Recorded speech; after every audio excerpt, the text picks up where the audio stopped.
और अब बात लाई डिटेक्टर टेस्ट की, जिसमें आज बात करेंगे 72 घंटे बाद बदलने वाले उस जियो पॉलिटिक्स की, जिसकी वजह से कहीं खुशी है तो कहीं टेंशन हाई है, तो किसी को अपना सत्ता डोलते हुए नजर आ रही है, तो किसी की विस्तारवादी नीति पर लगाम लगने वाली है। दावा किया जा रहा है कि 72 घंटे के बाद दुनिया में काफी कुछ बदल जाएगा। क्या है इस पूरी खबर में, देखिए इस रिपोर्ट में।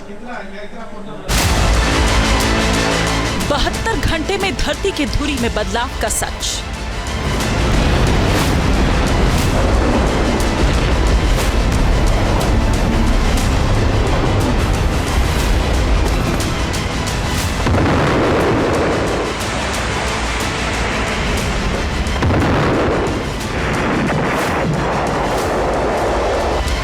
क्या 72 घंटे में जियो पॉलिटिक्स बदलने वाली है?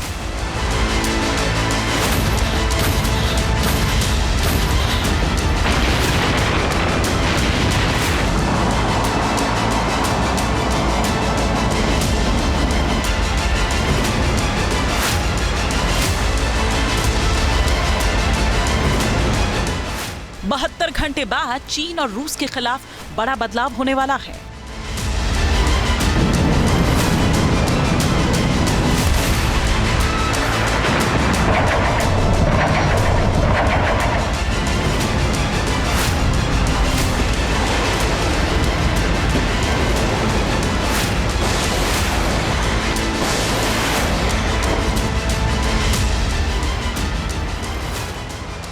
बहत्तर घंटे बाद ईरान की सांसें सूख सकती हैं।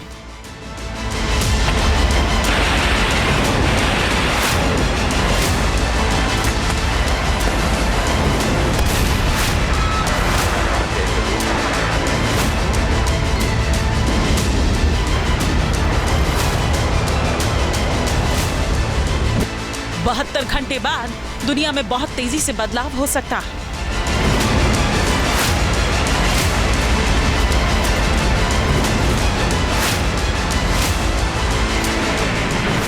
रूस यूक्रेन जंग में नया मोड़ आ सकता है।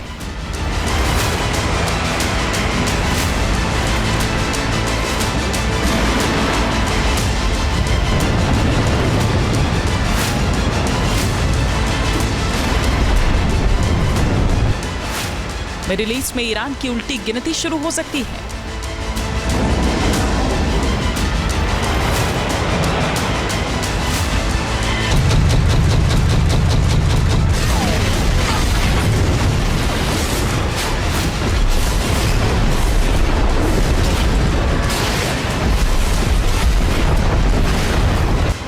गया है जब अमेरिका में ट्रंप की ताजपोशी होगी। 20 जनवरी, जिसका अमेरिका ही नहीं बल्कि पूरी दुनिया को इंतजार था, वो पल बस आने ही वाला है। उल्टी गिनती शुरू हो चुकी है, लेकिन साथ ही बहुत से देशों की सांसें भी टंगने लगी हैं, खासकर रूस और चीन की। ईरान की भी परेशानी 20 जनवरी के बाद बढ़ने वाली है, क्योंकि ट्रंप किसी भी कीमत पर रूस और चीन पर नकेल कसना चाहेंगे। तो वहीं मिडिल ईस्ट में ईरान को तबाह और बर्बाद करना भी चाहेंगे।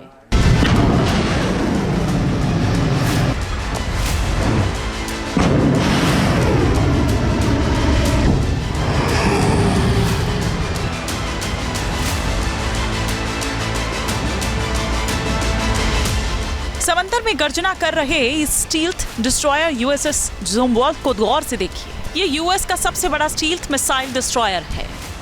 ये करीब 100 किलोमीटर की दूरी से ही दुश्मन की मिसाइल्स को तबाह कर सकता है। दावा किया जाता है कि इसे दुश्मन का रडार नहीं पकड़ सकता। ये बताया जा रहा है कि समंदर के इस बाहुबली को अमेरिका और ताकतवर बना रहा है। अमेरिका ने इस पर intermediate range conventional prompt strike hypersonic मिसाइलों का टेस्ट किया।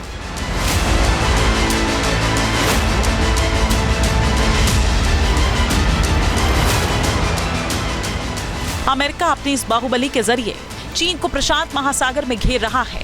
ये जहाज सी स्पैरो और टॉमहॉक मिसाइल जैसे वेपन से लैस है। इसके अलावा ये anti submarine rocket vertically launch कर सकता है। इसका computer guided missile system target को 102 किलोमीटर की दूरी से ही निशाना बना सकता है। इसके अलावा इसमें एडवांस्ड गन सिस्टम भी है। इसे लेजर वेपन या इलेक्ट्रोमैग्नेटिक रेलगन से भी लैस किया जा सकता है। जाहिर है अमेरिका चीन को उसकी हद बताना चाहता है और सब ट्रंप की सत्ता संभालने से पहले ही किया जा रहा है। और जब ट्रंप सत्ता संभाल लेंगे तब चीन पर नकेल लगनी और भी शुरू हो जाएगी।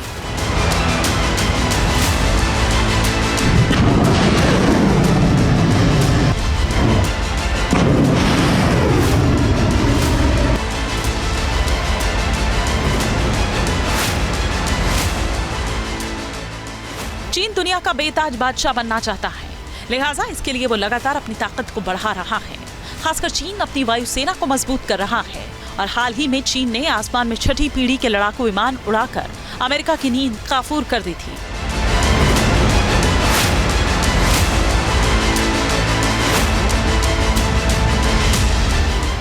चीन अपनी 6ठी पीढ़ी के लड़ाकू विमानों के जरिए इंडो पैसिफिक में अमेरिका की घेराबंदी करना चाहता है, जिसकी वजह से अमेरिका टेंशन में है। ट्रंप की सत्ता संभालने से पहले ही अमेरिका भी एक्शन में है। अमेरिका ने चीन की घेराबंदी करने के लिए इंडो पैसिफिक में जैमर तैनात करने की योजना बना रहा है। अमेरिकी स्पेस फोर्स ने इंडो पैसिफिक में सैटेलाइट सिग्नल्स को जाम करने के लिए डिजाइन किए गए अपने जैमर को तैनात करने की योजना का खुलासा किया है। अमेरिका के इस जैमर का नाम है RMT यानी रिमोट मॉड्यूलर टर्मिनल। अमेरिका के इस जैमर का लक्ष्य है चीन के एक्सटेंडेड सैटेलाइट सर्विलांस नेटवर्क, जिसमें खास तौर पर याओगन सीरीज के सैटेलाइट शामिल हैं।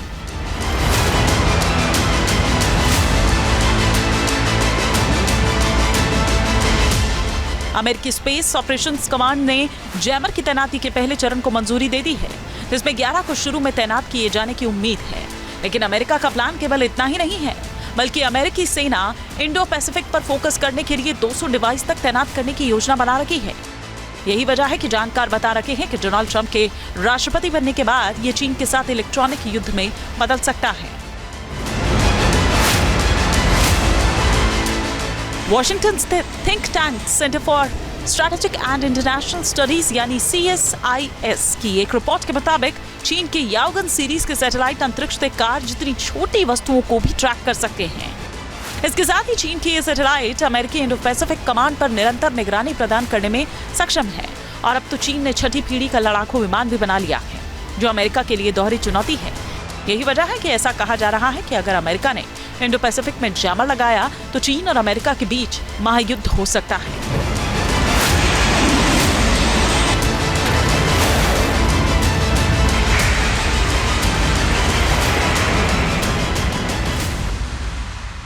चीन का जो विवाद विस्तारवाद से रिलेटेड, चाहे वो फिलीपींस से हो, ताइवान से हो, अपने आप में ट्रंप इस पर काफ़ी काम करेंगे, इस पर काफ़ी ड्रामेटिक सख्त स्टैंड भी ले सकते हैं।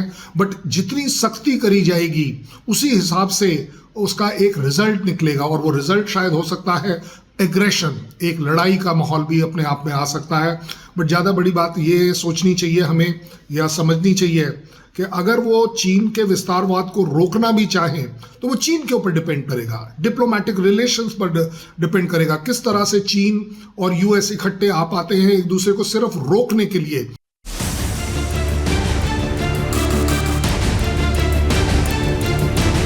इंडो पैसिफिक ही नहीं, साउथ चाइना सी में भी अमेरिका चीन के खिलाफ चक्रव्यूह रच रहा है, और उसने नीले समंदर में लाल साजिश को डीरेल करने के लिए USS Carl Vinson carrier strike group उतार दिया है।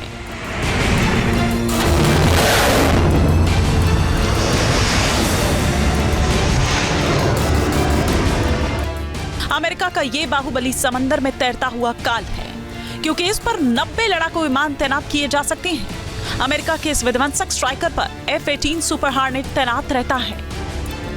जाहिर है इस घेराबंदी से चीन तिलमिलाया हुआ है। चीन ही नहीं, रूस के खिलाफ भी अमेरिका लगातार चक्रव्यूह रच रहा है।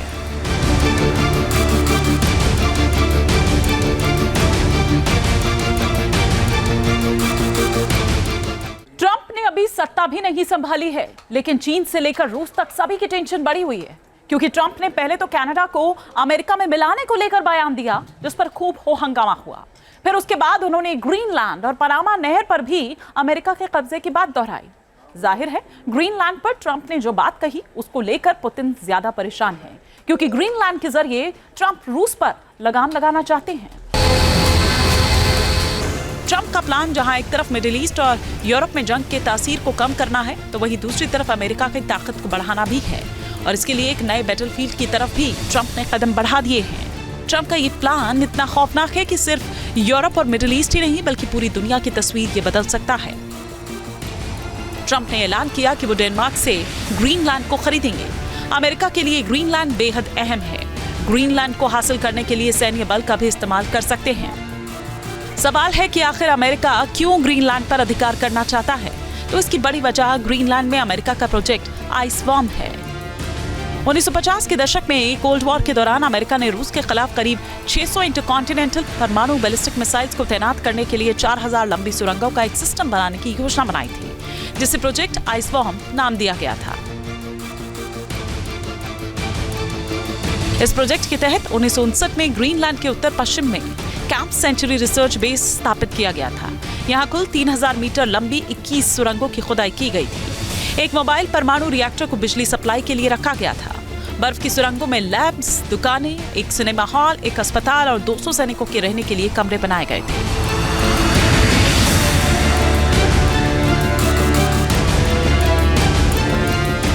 इस प्रोजेक्ट को इसलिए बनाया गया था कि अमेरिकी मोबाइल लॉन्चर बर्फ के नीचे सुरंगों को पार कर सकते थे और रूस को निशाना बनाकर मिसाइलों को लॉन्च करने के लिए खुद को तैयार कर सकते थे, परमाणु हमला कर सकते थे।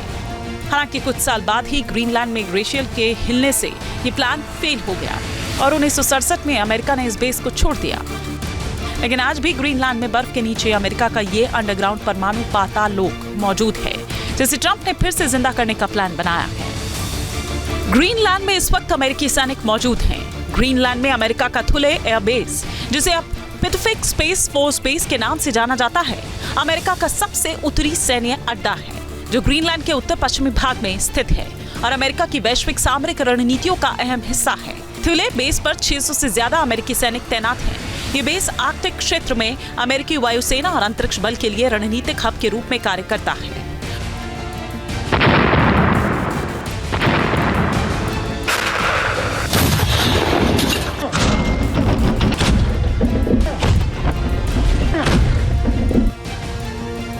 रूस और यूक्रेन जंग के बाद जिस तरह से जियोपॉलिटिक्स बदली है, उसने अमेरिका को नई रणनीति के तहत सोचने पर मजबूर कर दिया है। रूस भले ही यूक्रेन के साथ जंग में उलझा है, लेकिन वो चीन के साथ मिलकर अमेरिका के खिलाफ रणनीति बना रहा है। मिडिल ईस्ट में भी अमेरिका के खिलाफ ईरान को रूस सपोर्ट कर रहा है। यही वजह है कि ट्रंप का पहला टारगेट ईरान बताया जा रहा है। ट्रंप की मंशा क्लियर है, किसी भी कीमत पर मिडिल ईस्ट में ईरान के बढ़ते वर्चस्व को जमींदोज करना। इसके लिए उन्होंने बाकायदा प्लान भी बना लिया। ईरान पर दबाव बनाकर ट्रंप अपनी शर्तों के जरिए झुकाना चाहते हैं। ईरान में बगावत भड़काना चाहते हैं। ईरान में सत्ता परिवर्तन कर कठपुतली सरकार बनाना चाहते हैं ट्रंप। ईरान के न्यूक्लियर ठिकाने को तबाह करना चाहते हैं ट्रंप। ईरान के प्रॉक्सी संगठनों को खत्म करना ट्रंप का मकसद है। ईरान को आर्थिक रूप से कमजोर करना चाहते हैं ट्रंप आने के बाद ईरान से रिलेटेड बहुत ड्रास्टिक डिसीजंस होने वाले हैं। उसके ऊपर अटैक हो सकता है।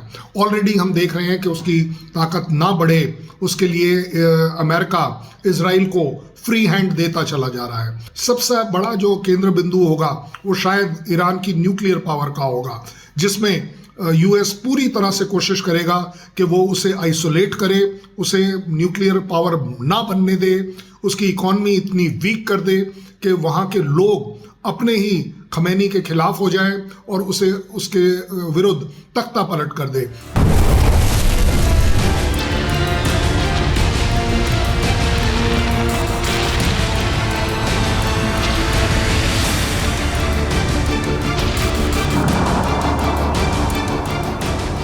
फारस की खाड़ी से लेकर भूमध्य सागर तक अमेरिका ने ईरान की घेराबंदी कर दी है, लेकिन जानकार बता रहे हैं कि डोनाल्ड ट्रंप के लिए फिलहाल ईरान पर हमला करना बेहद मुश्किल है, क्योंकि गाजा युद्ध की वजह से अरब कंट्री में अमेरिका के खिलाफ काफी गुस्सा है। इसलिए माना जा रहा है कि ट्रंप फिलहाल सीधी जंग से बचने के उपायों पर काम करना चाहते हैं। यही वजह है कि डोनाल्ड ट्रंप ने न्यूक्लियर ठिकानों पर हमले की जगह ईरान को अपनी कड़ी शर्तों के जरिए झुकाने के रोडमैप पे काम करना शुरू कर दिया है और ईरान को आर्थिक नुकसान पहुंचाना चाहते हैं। अगर आपको हथियार खरीदना है तो उसके लिए पैसा चाहिए। अगर आपको कोई भी जरूरी सामान खरीदना है तो इसके लिए भी पैसा चाहिए। लिहाजा अगर कोई भी मुल्क दुनिया की महाशक्ति बनना चाहता है तो सबसे पहले उसे आर्थिक महाशक्ति बनने की राह पर चलना पड़ेगा। और अगर किसी देश की कमर तोड़नी है तो उसको सामरिक चोट से पहले आर्थिक चोट दो। अमेरिका भी ईरान के लिए यही रणनीति बना रहा है। ट्रंप का प्लान है कि ईरान को आर्थिक रूप से कमजोर करना होगा, जिससे ईरान की हालत खस्ता हो जाए, लोग रोजी रोटी के मोहताज होने लगे। उसका रास्ता जाता है तेल प्रतिबंध से होकर।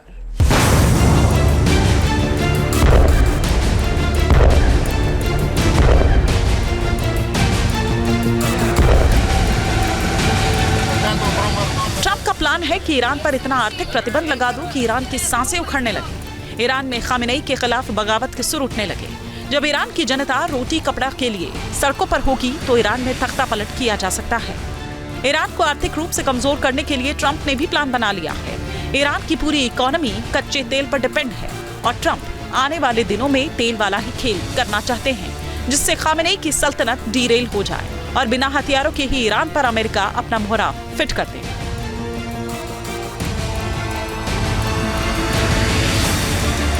तो सबसे बड़ा सवाल यही है कि क्या 72 घंटे बाद दुनिया की धुरी बदलने वाली है? Team news nation. News nation अब व्हाट्सएप पर खबरों के ताजा अपडेट के लिए न्यूज नेशन के इस QR कोड को स्कैन करें।